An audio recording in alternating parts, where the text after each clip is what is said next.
Hello, everybody. Thank you to be with us in this session about the innovative financing solutions for young entrepreneurs.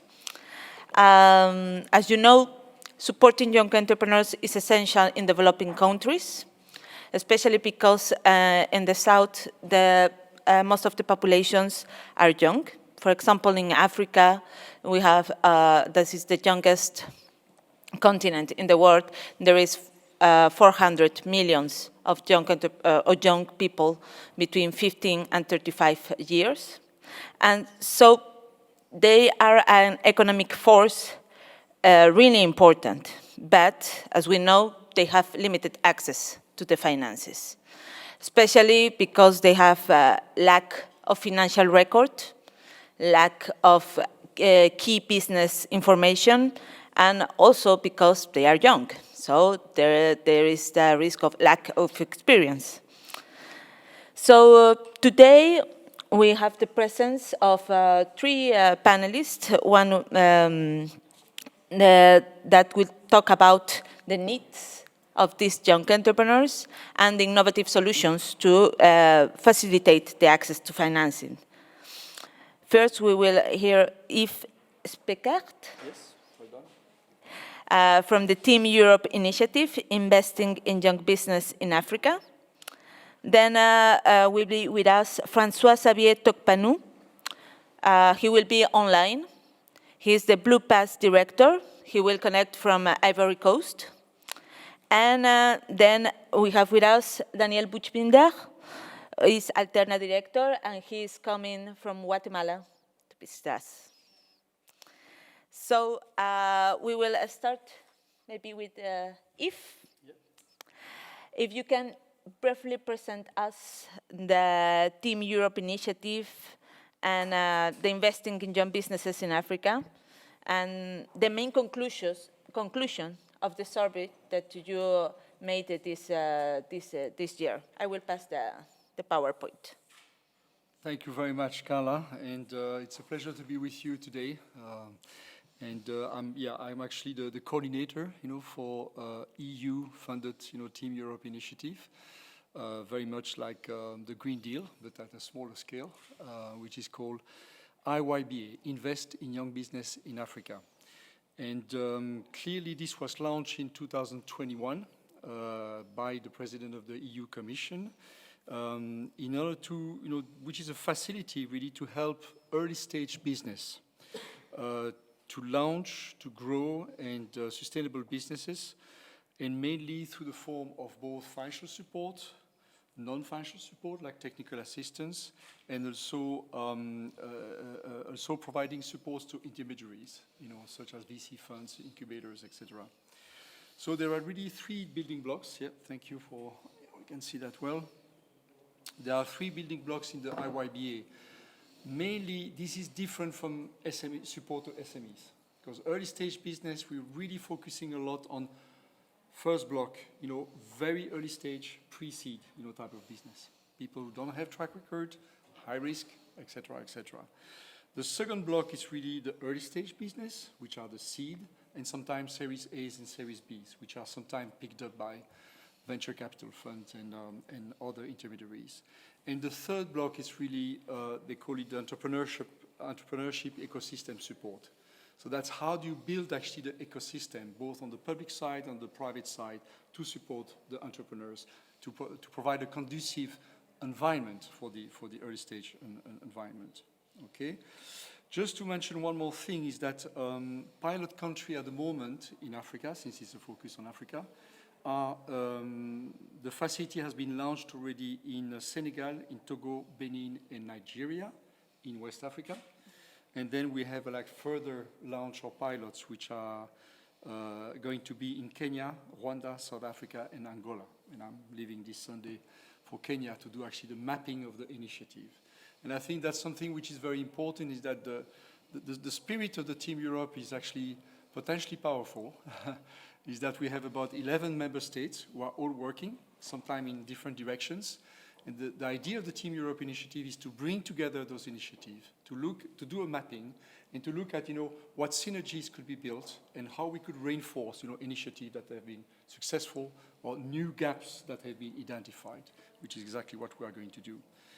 And so, yes, I mean, we can go to the next slide. We have been conducting since, it was August to October. It was actually long. We were 2 people, over Skype out, like reaching out to 200 different stakeholders. And we have done a survey of actually what are the bottlenecks or the constraints to actually, support and finance early stage business. And we did that in about 6 segments. First one were actually the DFIs or European agencies. The second one were the local African and regional development banks. Third one were the commercial banks. Then we had the VC funds, the business incubators, and of course, the microfinance institution. And so we had relatively good success, almost 40% of respondents, so 79 actually responded to date. And today I'm to introduce you really like the top crust, because we have about 12 key findings. I'm really going to emphasize 2 of them, but I introduce generally through that the main cluster. And I think that you can see on the screen that the first cluster was really about the internal or the institutional constraints of the DFI and the agencies themselves. One of the things that we noticed, and that came also in the Dalberg report, in several publications, is that DFI are not very well equipped to assess due diligence and actually deliver direct support to the early stage business. Because on average, the average ticket is about 14 million. And of course, the needs of early stage business is more between 5,000 to 200,000. So there is a limited capacity to identify and process that themselves, okay? Sometimes there is a lack of risk appetite. And one of the things which is very interesting is that, especially in Africa, you need to have long incubation, long grooming, cultivation. I'm going to use the term of Alterna, which is very interesting, cultivation period, which sometimes could go till 4, 5, 7, 10 years. A VC fund in Africa is a very different business than a VC fund in Europe.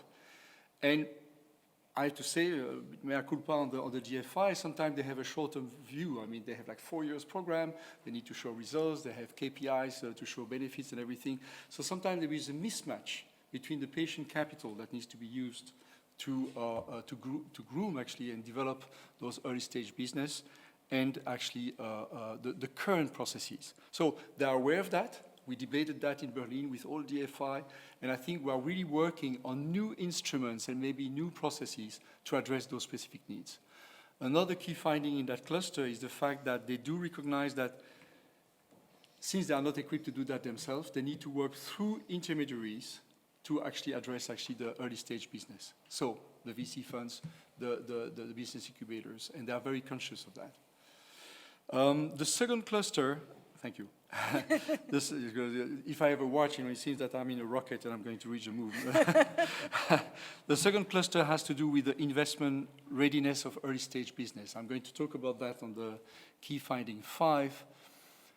That is very important because sometimes even early stage business don't have the financial literacy or don't know even how to formulate how to ask money. So there's a lot of coaching and upstream work that needs to be done for that. We'll come back to that. The third cluster was about the challenge on the intermediary side. I guess the first one is the fact, due to the second key findings, some of the VC funds and all of that don't have investment-ready businesses that arrive on their table. So they need to really coach them for a long period. You need to have patient capital, and there are too few of them to really address the full needs of the African market. So that was a key finding. And the fourth one is simply, how do we build the ecosystem? I've worked personally in 24 African countries, and I've seen that in almost 2/3 of them, you don't have really public association or public institution that really support, the early stage business. So that needs to be encouraged, maybe funded, and et cetera, et cetera. So without further ado, maybe we can address two of those key findings. The first one that has to do with the cluster 2, so which are the internal limitation of the early stage business themselves. And the key constraints there, I mean, we did like a survey, we like a smart radar, and you can see that there is like really three big points. I mean, one is like weak business models and sometimes weak business plans. They don't arrive really with like the 5-year plan. They are not really aware of the numbers. And one segue I would like to do with the third presenter is the fact that there is a lack of financial literacy. They don't know how to translate their ideas into numbers. And as I said, they sometimes don't know how to ask money because they don't know exactly how long they need the money for, 2 years of working capital or something like that. The second, point of the radar is sometimes a strong lack of strong leadership and skill management. Huge deficiencies, in competencies and management skills. And the third, which is actually most important, is the lack of track record. I mean, of course, early stage business, you have sometimes people coming out of university, they have a smart idea, they are sure that it's the next unicorn, but they are not aware of the value chain, they don't know where to place, things in the market. So that lack of a track record and credential is actually something which I'm sure is the subject of Alterna. Next.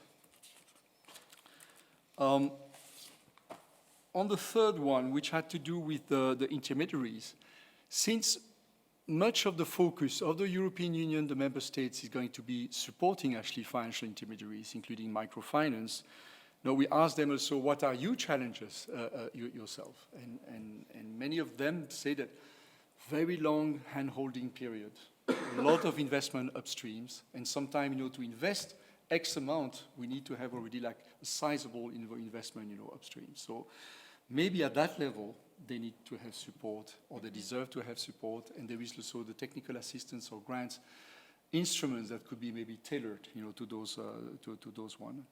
And then I listed, basically a couple of the things that are expected, basically, that the business coaching could build into early stage business, like, strengthening like the track record, of the entrepreneurs, sharpening like the vision and the clarity of the entrepreneurs vis-à-vis the practical developments of the product, the pricing, the PPPP in marketing, the size of the funding needs, to be really aware of what to ask, and also having a value chain approach.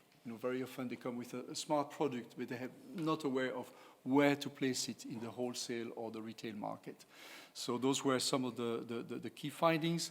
There will be more things, to speak about, but I will stop here, and I think I'm just at 10 minutes. No? Yes, exactly. Bingo. And 3 seconds. Thank you. Thank you very much, Yves, to respect the time. And now we are going to connect it with our second panelist, François-Xavier Tokpanu, director of BLUPASS. He's already connected.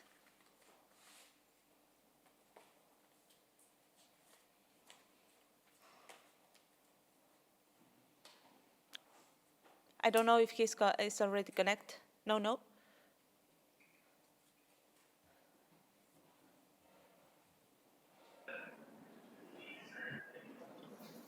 Hello, Cara.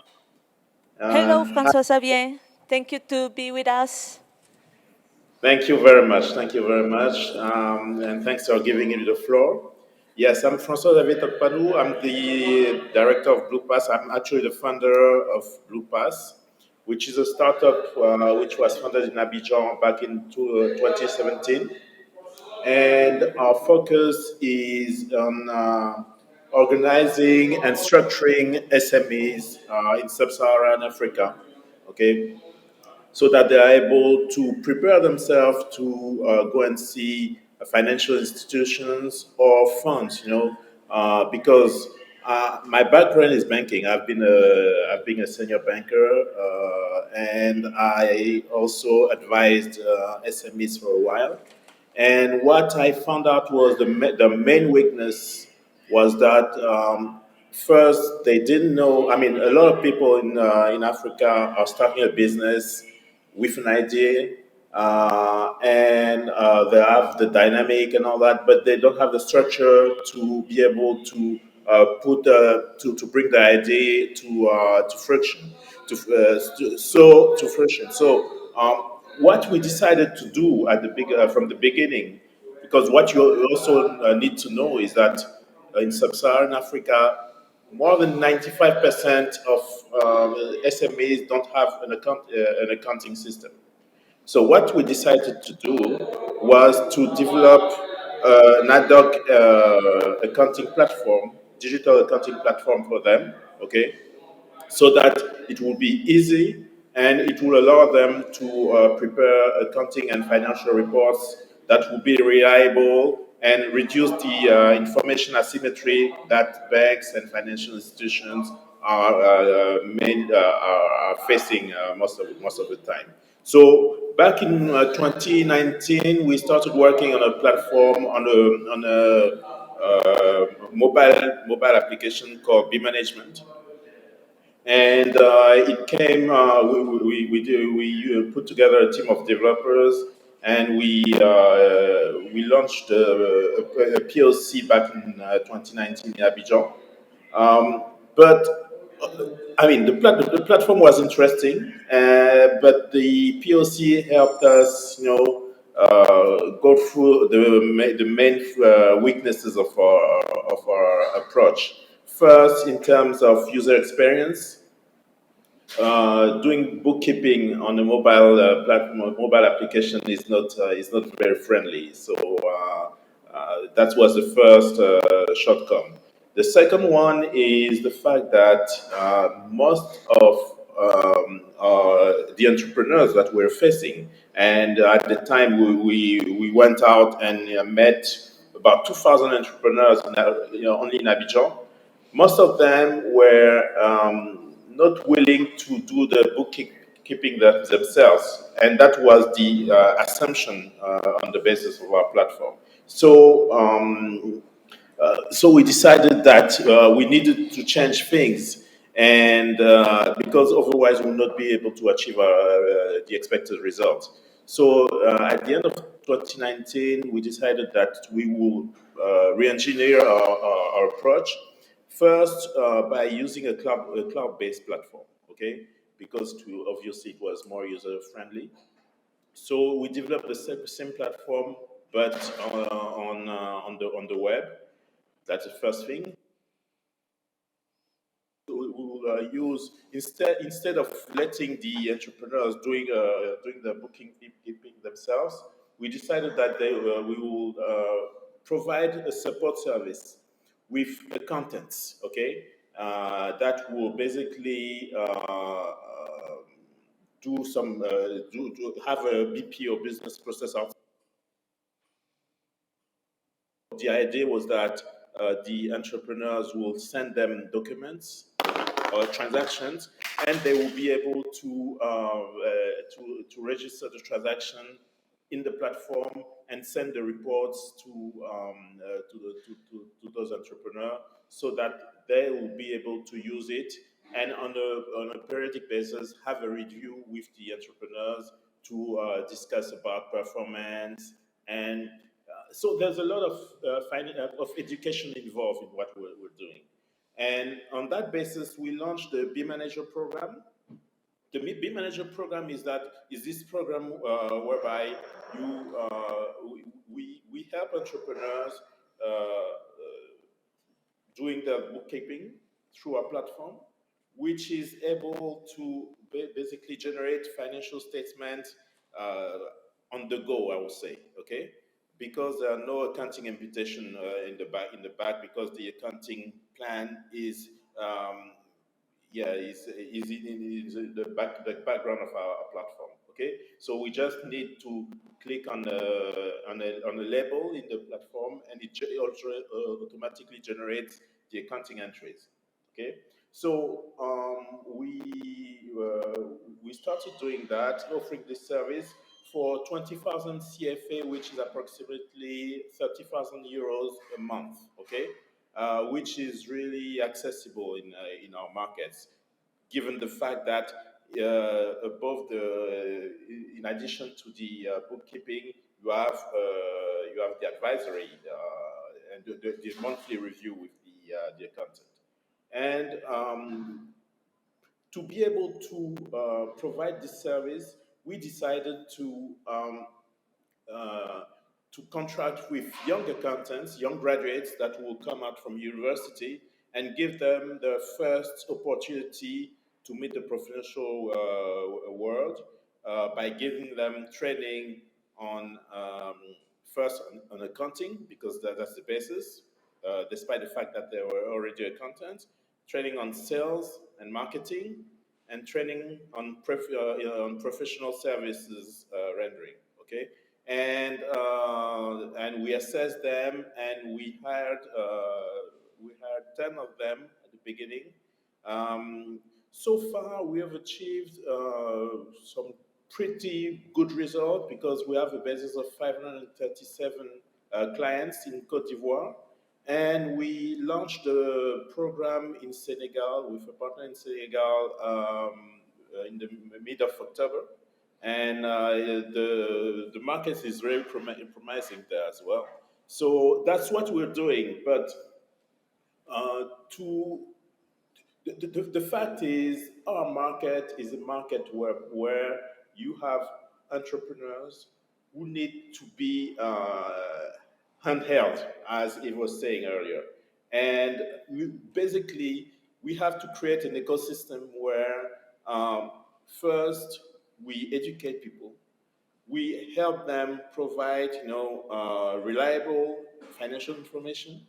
We are able to provide transparency in terms of first information, but also financial transactions, financial floods, and we are able to build a bridge with financial institutions, because it's by having all this ecosystem in place that we'll be able to bring back trust between the party, the potential borrowers and lenders or investors. Okay, and that's the main experience we've acquired from this. Plus the fact that we obviously are bringing because the accountants we contract with, it's the first experience, as I said, but with the months of experience coming, they'll build confidence, self-confidence, and they're able to go and market their services to small enterprises. And on the longer run, it gives them some appetite, to themselves become entrepreneurs, So that's the objective we're trying to reach. Carla, maybe that's where I will stop. Thank you. If there are questions, I will be happy to take them on a later stage. Yes, thank you very much, François-Xavier. Indeed, if mentioned during his presentation that one of the key constraints is the lack of previous track record. And one of the key success for financing is that the entrepreneur have the track record of their activity and they have a clear idea about their financing needs. And the small entrepreneurs don't have a tool or service to collect, to assess, and to share this kind of activity, even if they have a very mature enterprise. So the value proposition proposed by BLUPASS with a cloud-based digital solution with the network of accountant and for a price accessible for small entrepreneurs is really interesting because it's one of the biggest gaps in the financing for the small entrepreneurs in general. So thank you to share with us your experience in Ivory Coast and in Senegal. That wasn't the only key findings shared by Yves. He also mentioned other key findings that, in fact, the survey was done in Africa, but most of the key findings, they work for almost all the countries over the world. He mentioned, for example, that the business coaching is a key factor to access to funding. And the financial intermediaries doesn't have the capacity and doesn't have to propose that kind of service to the young entrepreneurs. And that's a reality that is always is also present in regions like Central America, where Alterna's Catalyzer Fund offers a combination of this support and no financial services with access to finance. And I will give the word to Daniel. Can you please give us a brief presentation of Alterna, but you come from directly from Guatemala. What are the needs of the small entrepreneurs, and what is the value proposition that propose Catalyzer for them? Thank you, Carla. Really nice to be here, everyone. And yeah, I think the best way for me to start is by sharing this slide. Here you can see 3 entrepreneurs that have passed through our cultivation services during the years. You can see Elisa, who runs an amazing company from the jungle of Petén. It's called It's a Wood, and they work with sustainable wood, and they create amazing products that they export everywhere. You see Sofia, who runs Côte, who is a company that trains coders, and she inserts them in large, medium, and large companies as tech staff. And you can see Pablo, who runs another amazing company regarding cacao, and he works with fair trade, organic practices, and has delicious chocolate that is also exported to many countries, including many in Europe. So what these 3 entrepreneurs have in common is, of course, they're young. They have thriving, impactful companies. They are generating jobs. They're generating impact. But they also have in common that no one would finance them, even if they have these incredible financing companies. And I think Yves touched on some of the issues why this happens, and sometimes there is basically just not the alignation, and the fact that it costs time, energy, and money to get these entrepreneurs to the right stage in order to be investment ready or finance ready. So next, please. So with that, I just want to share why and how Alterna basically is building and has built a bridge between non-financial services and financial services.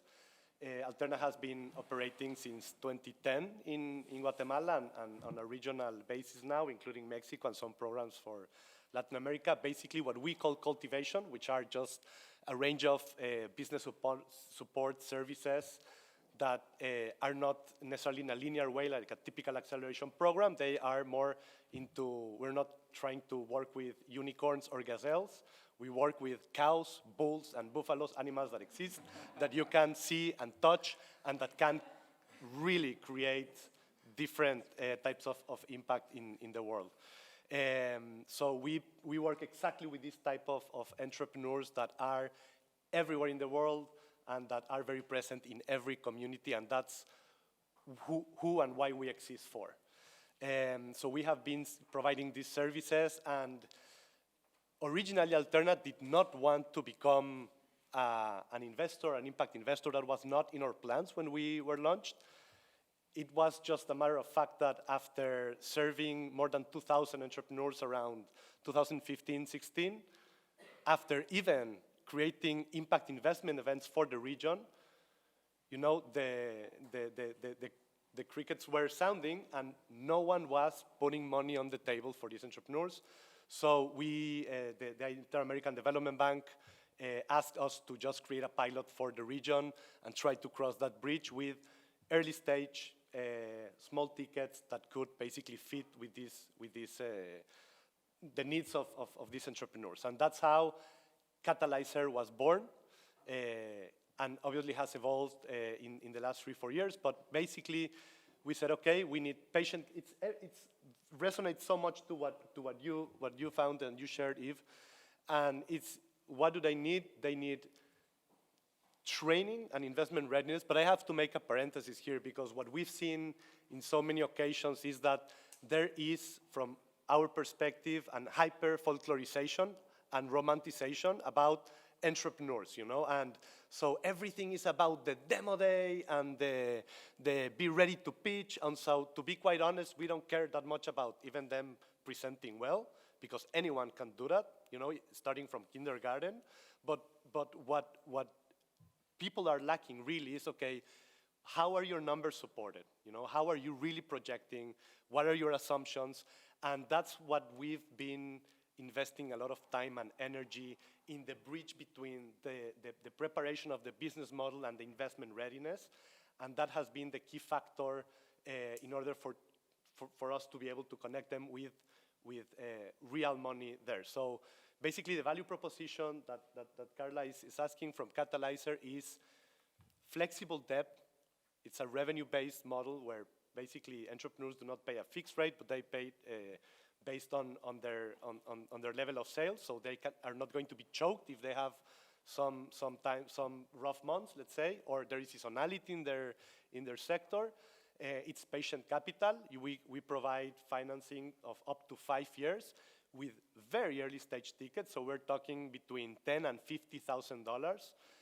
And by the way, that would be the segment where you will find the most need at least in Central America, and that can be catalytical. You know, it's not huge money, but it's enough money so that it can hit many of the pain points of entrepreneurs, which is basically attend the lack of traction, to focus them on cash flow, and in commercial ways where, you know, money will make them grow, and to find the strategies on how money that will be better used in order for them to create growth, and from our perspective, also to generate impact.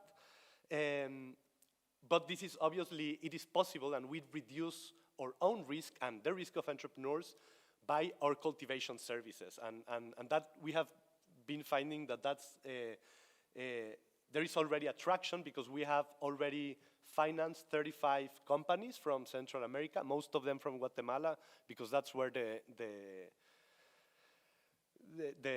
program started. And we are very happy, and it's also because of the amazing work that Astrid, who is here, and she's running Catalyzer, and her team are doing in not only providing the finance, but the whole process is a training process and a validation process and a risk reduction process. So from these 35 companies, all of them are repaying. All of them are growing in different, despite COVID, by the way. And we do have a couple of companies that actually they had the smaller tickets that due to COVID they had to close. But the entrepreneurs are being responsible for repaying the loans, and we have kind of been flexible in how they can do that. But the message is, all of them are repaying, all of them are growing, and yeah, I think that's what we can share to the moment. All of them are linked to impact. They have to have a very clear IRIS metric, at least one of them, so that, you know, they can also track their impact.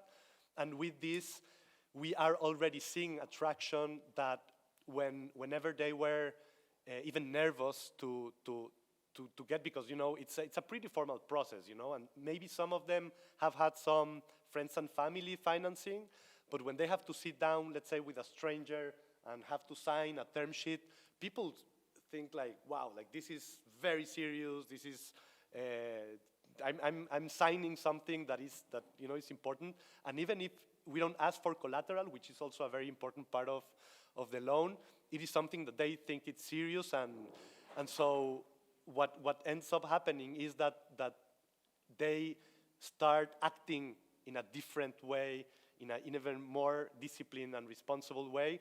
And once they kind of break the ice and feel more comfortable with this, we are seeing some of the entrepreneurs that were afraid of entering into a $35,000 loan already thinking and planning and projecting and applying for loans or even equity of $300,000, $400,000, $500,000. So these small companies, that, you know, the name of Catalyzer is really becoming something in the real world.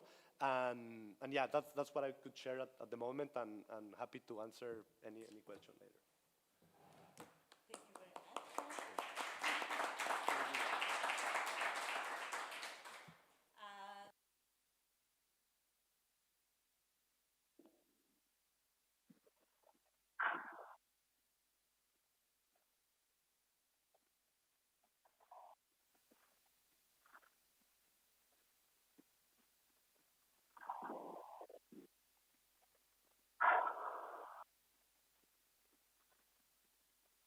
Mans, sorry, my microphone was off.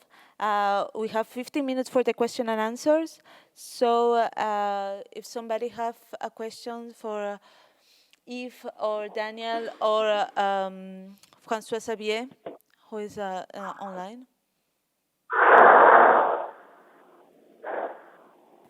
Thank you for interesting presentations, all three of them. And I have a question for Daniel.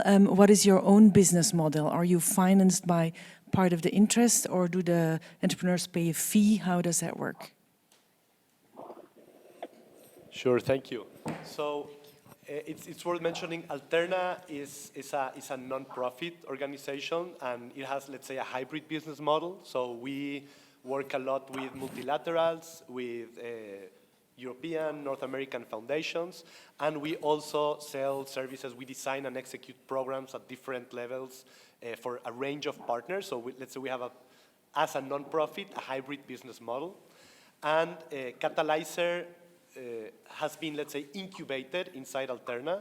And now, with the incredible support of Ada, we are spinning it off into a separate entity. And that entity, the idea is it will be self-sustainable at least, and obviously in the mid-long run, it has to be even profitable as a social enterprise, a financing arm.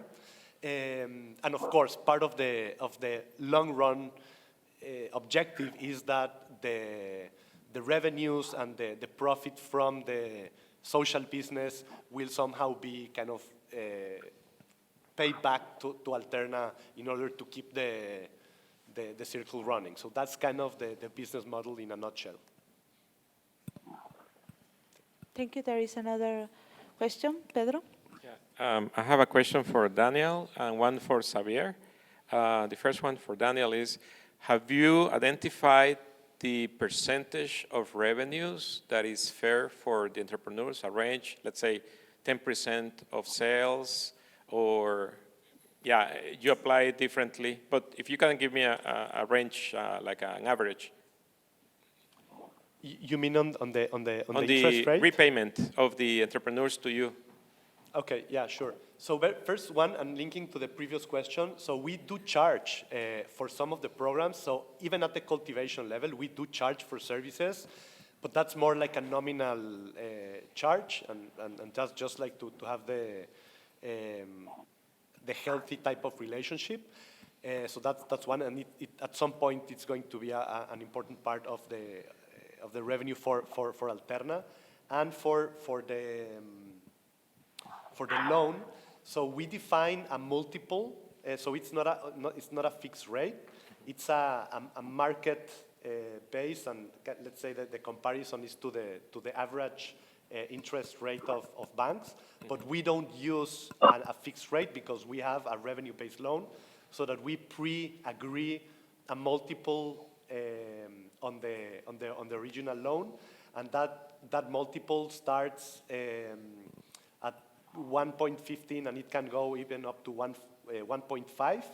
And what we charge is also changes through time.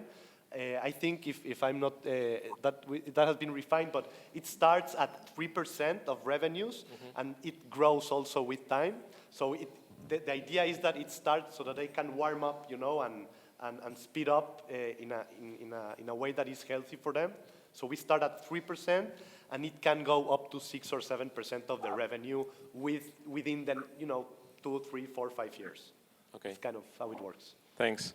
And the question for Xavier is, could you describe a little bit more your segment? Because I've been working on a similar idea as yours, but we have come across that many SMEs that already have a traction record of sales and business for, let's say, 5 years, they have quite a big loyalty to their current accountants. So you mentioned that in your case, companies are willing to take your accountants. So are we talking about different segments, yours versus mine? Thanks. François Xavier, do you listen to Yes. the question? Yes, I heard the question. Thank you for the question. Can you hear me? Hello? Yes. Do you hear the question? Yeah, I heard the question. Thank you. Can you hear me? Yes. Okay. Yeah, just to respond to the question, we're targeting SMEs that have an annual turnover between, let's say, 7,500 euros a year to 1.5 million euros a year. Okay, so that's where we are. We're heading to. But you have to be aware of the fact that we are looking at SMEs that are not registered with the tax services most of the time. And if you take the case, can you still hear me? Sorry, Hello? we cannot hear you. We just here in the room, the volume is too low. I don't know if we can hear better. Okay.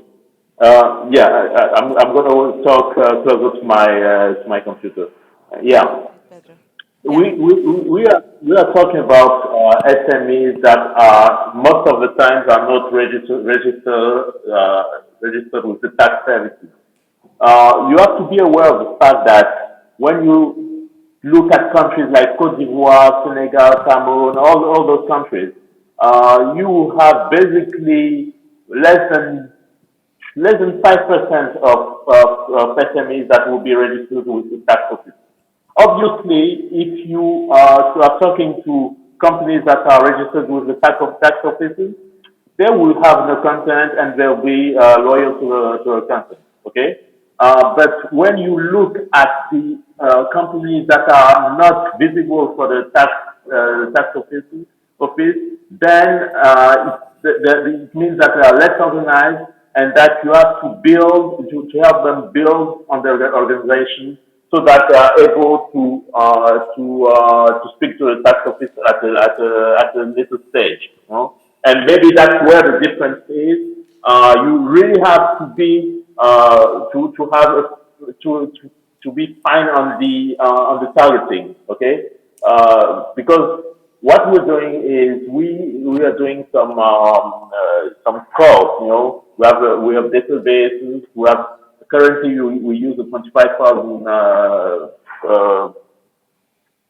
companies database, and most of the time those are companies that are not registered with the tax office. Just to answer the question. And the part of the exercise is to help them, formalize the activity, whether it is as a company or make it official with the tax office that are operating. Okay, I think that unfortunately the sound is not so good, but I think Pedro and have more or less the answer. So we have another question. Hi, my name is Daphne van Dam and I work for Côte. We are an international NGO working on value chain strengthening, mainly through a market systems development approach. So we also support business development, service providers, and also business service providers, which are two different things, to become more sustainable. So, well, kudos for you, Daniel, with your amazing work that you do and also online. But my question actually goes to Yves, because yeah, you present the challenges, of course, that young entrepreneurs or starting entrepreneurs face. So I was wondering how and with who are you planning to work with? What type of actors are you planning to work with to tackle these type of issues?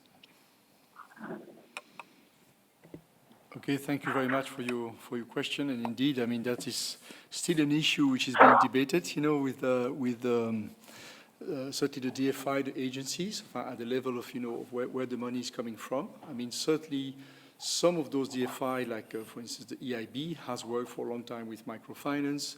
They have invested in equity, for instance, in VC funds and PE funds.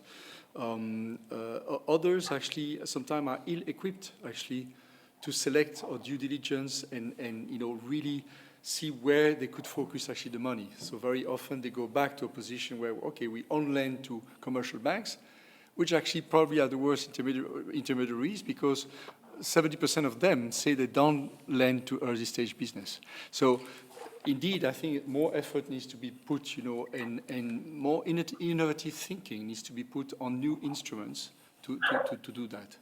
But at the same time, it's a chicken and egg, because some of those intermediaries, like business incubators, they need to be ready to withstand the due diligence from the DFI or the agencies, and microfinance as well. So it's like I would say a two-way street. So that is one of my, you know, answer. And but otherwise, I think all kind of financial instruments could be up. I mean, we do realize that on the technical assistance grant or concessional money needs to be put on the table.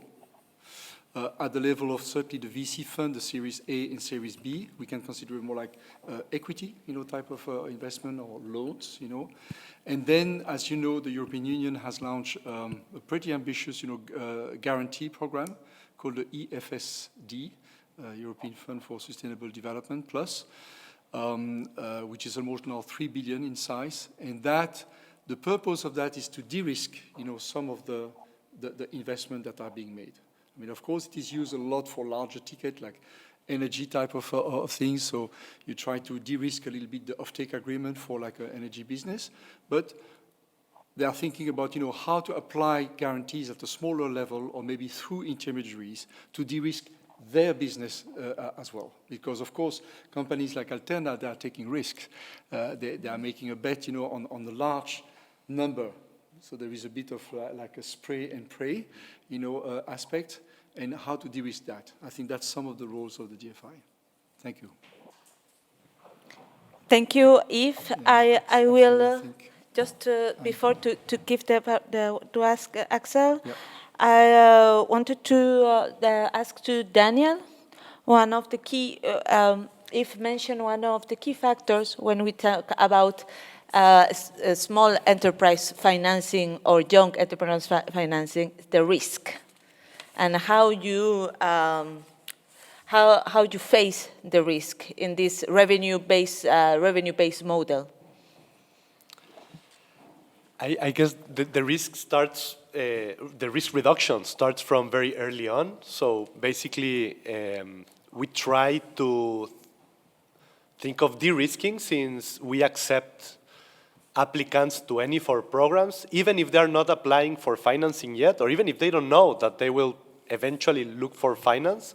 So we enter into that mindset, and all the services that we provide, regardless if they want money, if they're asking for money, is about working in their business model in a way that it just basically makes sense since very early on. And so the de-risking factor would start then, and as they advance, it is all the risking comes from there, because as I was mentioning, the instrument is a pretty high risk instrument, in the sense that there's no collateral. So it's a trust-based instrument, if you may, because we're trusting on them, we're trusting on the relationship and on the process that they have had, and also in terms of them trusting themselves and the confidence that they have.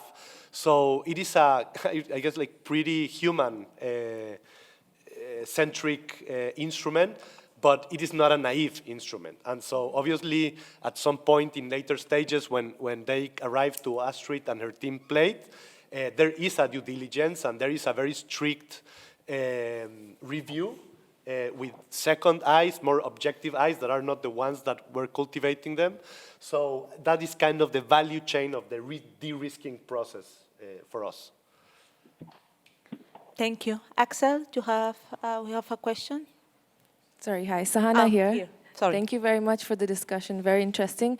I head a consulting firm, Amarante Consulting, and we look into digital and innovation for inclusion. My question is maybe more for Yves, and taking your point, Danielle, that a lot of the focus for young entrepreneurs is in tech-enabled startups.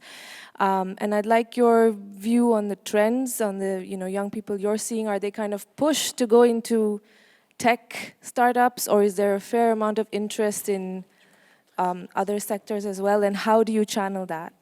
Thank you.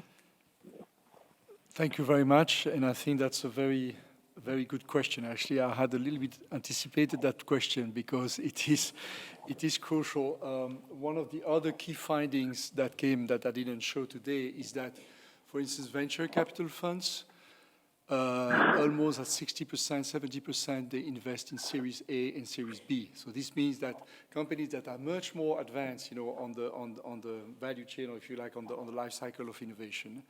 And similarly, 60% of the DFI and the agencies invest in VC funds and PE because that's a world they understand better, it's easier, they do a due diligence, they have a track record, they put like a package of money. Much more difficult actually to do that. And so the key finding is that here you are probably knowledgeable about the Dalberg, like it's a segmentation. Actually, it came from Missing Middle. It was a study financed, I think, by the Dutch. And they show like 4 segments. The first one is the high growth venture, which of course all dream to become unicorn or gazelles. You have the niche venture, which create like innovative product and services for specific niche.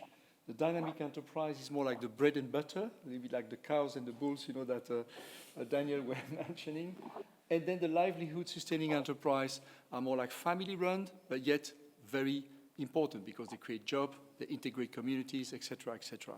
So the issue, I think, that you point really rightly is that, interestingly, and after traveling a lot in 4x4 and all throughout Africa, probably 80% of the business are the bottom 2 in Africa.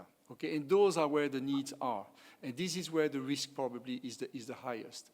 However, we can see that most of the donors' money and the VC money is invested in the top 2, like a channel. So how do we reconcile the two? That is actually the key. And I think now with the IYBA program, certainly we are really focusing a lot of that, is that how we can focus more on the early 2. And I think I'm really happy to see initiatives like Alterna and all of that who are really focusing on those kind of needs. Did that respond to your question? Yeah, okay.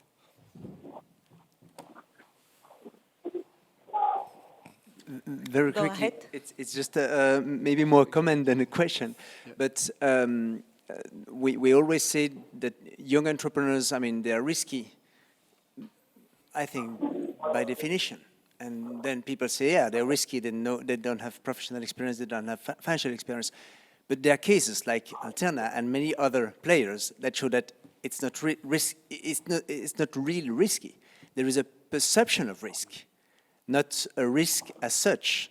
If they were so risky, probably COVID would have killed all of them. And it's definitely not the case.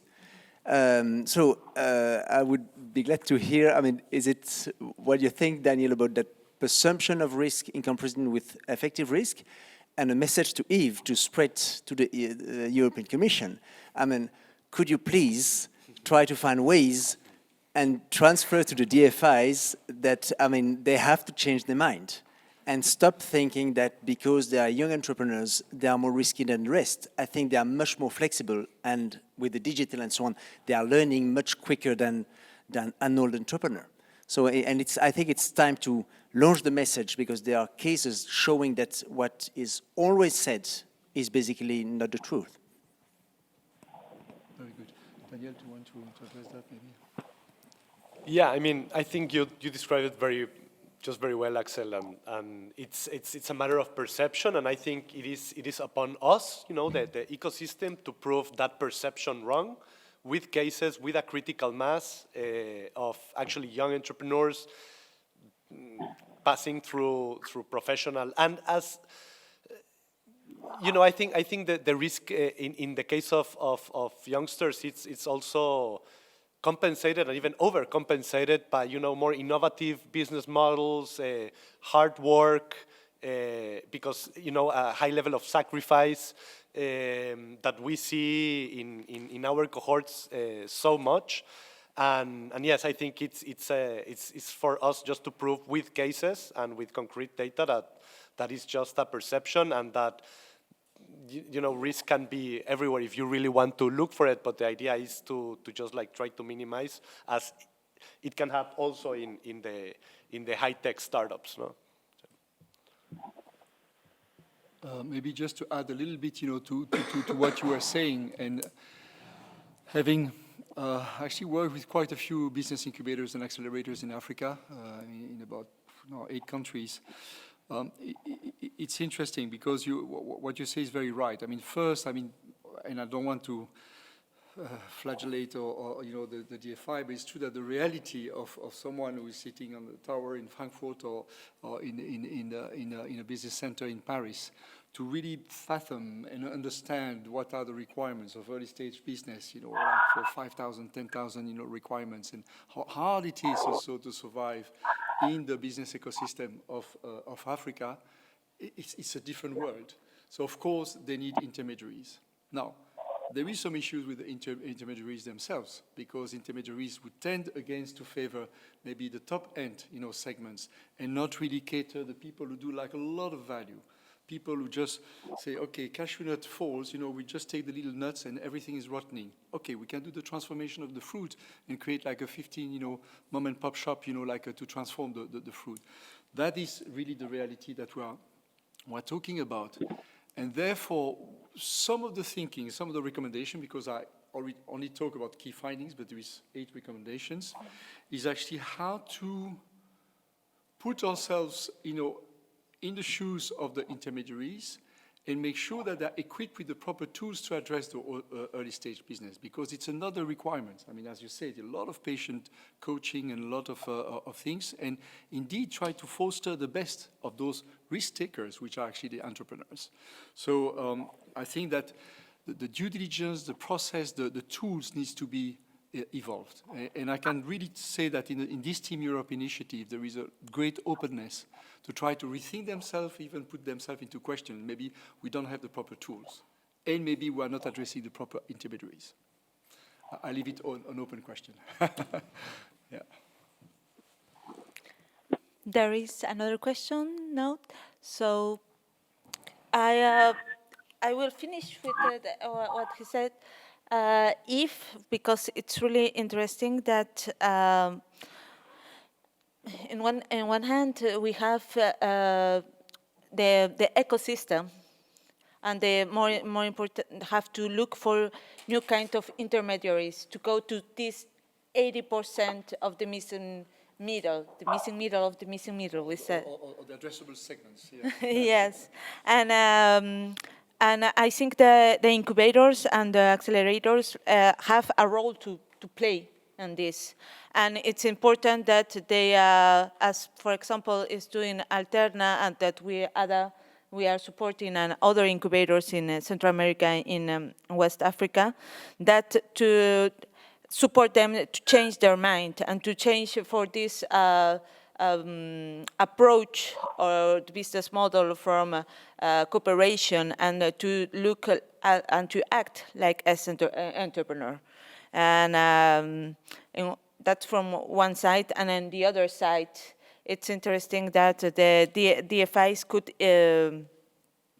see on them a potential intermediary, and not only to think on loans or credit lines for financing, but as you mentioned, on technical assistance financing, and especially warranties that will give them access to other kind of local financing. So thank you very much for your inspiring, for the kind of the study that you made, Daniel. Thank you very much also to François Xavier, because one of the, many of the question was, and the comments was linked to the tools and the need of tools, digital tools, to for the young and small for the young entrepreneurs, in order to have this clear track, to have their track record, and they can share it with financing institution, or just to better manage their business. Thank you very much for everybody for your attendances. And if you have questions for our partners or for other about our projects supporting incubators and accelerators and financial institutions for the youth entrepreneurs, we are here. Thank you. Thank you.